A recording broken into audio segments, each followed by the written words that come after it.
how you realized that you couldn't trust that you were always right. You come along, and how do you find out? You get whacked in the head enough times and you say, I could be wrong. And how do you know I'm right? In my case was that in 1980, 81, I had calculated that American banks had lent a lot more money to countries that would not be able to pay the debt back. A lot of money. Mexico defaulted on its debt in August 1982. And I thought that we're now going to go into an economic crisis because a number of the other countries followed, and that was transpiring in that way. And I started my business in 75, and at 82, I think we had like 8 people, and we loved each other, and we were doing that thing. But I couldn't have been more wrong. It was the exact bottom in the stock market, so I was very publicly wrong, and even more painfully, I had to let go of those people. And I was so broke that I had to borrow $4,000 from my dad to help to pay for family bills. So it was painful. But, okay, now you got a baseball bat to the head. How many does it take? And then you think, how do I know I'm right? How do I know I'm right? So I was very audacious. I didn't want to lose that. But now you're faced with a choice. The way I look at it is, I want a great life. How do I have the greatest life? But I can have the risk of being wrong. And then everything changed because I figured it out. And you either have an epiphany or you don't. You either walk off the field and say, hey, I don't want to do this anymore, and you give up on that, going after your audacious goals, or you gain really humility. How do you feel that you're going to be wrong? And so I think then that whole notion is finding the smartest people I could find who disagree with me. Also, I'm in the investment management business that you have to bet against the consensus. Otherwise, you can't make money because it's in the price. And you have to bet against the consensus and be right. And so to gain that humility was the thing. So you either get off the field or you learn. Meditation is the biggest gift that I can give anyone. And I would say more than anything, it is whatever reason for success I've had. In your mind, we think, what do you want? And the reality is, when you look at the neuroscience and psychology, that there are different parts of your brain that want different things. In the simplest sense, there is the logical part of your brain that you're conscious of. It's called the conscious. And you think you're being logical and you want to make those decisions. And then there's the subliminal, below the limbic system, part of the brain, which is the emotional, and it's not as conscious to you, but it has more of an influence on you than really the logical one. And so they're not aligned. Meditation helps to deal with the alignment of those two things because both are valuable. That alignment is the path to the future because you only have to know what the best things to do are. And for God's sakes, don't be overly opinionated. Just because you have that opinion, it doesn't mean it's true. So that's where the two U's and the alignment really is so important. So you're creating a connection. When you transcend, I do transcendental meditation, I'm not conscious and I'm not unconscious. I am in the subconscious. I'm not aware, but if somebody make a little noise, boom. So it's not like being asleep.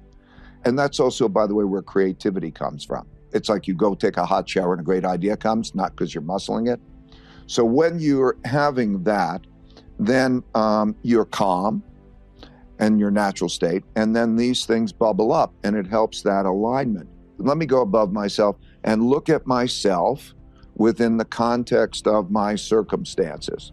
What is around me? How does that work? How does reality work? Okay, if I do this, what are the consequences? Who do I get? How do I do? How do I deal with those? And going above it in that calm way is really what it's about. And when you do it well with others, so you triangulate and you say, okay, well, we're in the same goal, or are we? Because if you're forming your company, you've got your company, we're on the same mission together, right? So now let's all go above ourselves. What are your strengths and weaknesses? How do we get at what's true? And how do we do that with transparency? And that's it.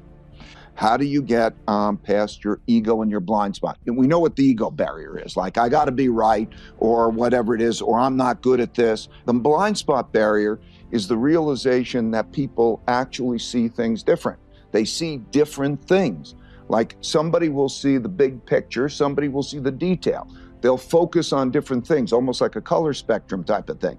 And if you realize that you will see a part of that spectrum and other people will see the other part of the spectrum, when you go above yourself, you really need to orchestrate all those ways of seeing, because you are not just one of those people that's got to do it yourself. The success is to go above it and be the orchestrator and know what you're good at and what you're not good at. So it's almost like if you want your life to be successful, you will not let yourself do certain things because you're just no good at them. Once you get that picture down, then you can find the paths wherever the paths are. You're open-minded. Almost everything that happens has happened many, many times before. So the way it looks to me, I'll speak figuratively to convey the image of what I mean by that. Maybe there is something like 50 different personality types, and they are all living out 50 different scripts. And then through those, maybe there's a certain X hundred things through time.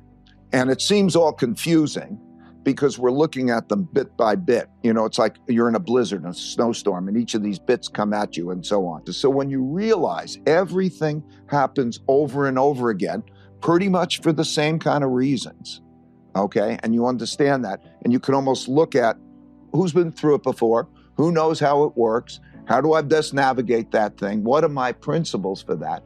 Then it's great. The reason I discovered it accidentally, is because I got in the habit that I suggest you get into and other people get into. And that is, whenever you're in a situation where you're making this important decision, just pause and write down what type of decision was it and why did I make that decision that way? That's writing down your principles. It's kind of your recipe for success. And we could talk about it.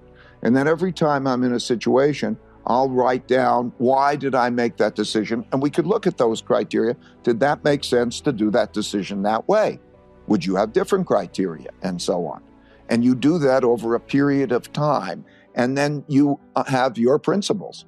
How should I deal with that one and that? And why does it make sense? Because that reflection, why does it make sense? Why does it make sense? And really wanting truthfulness.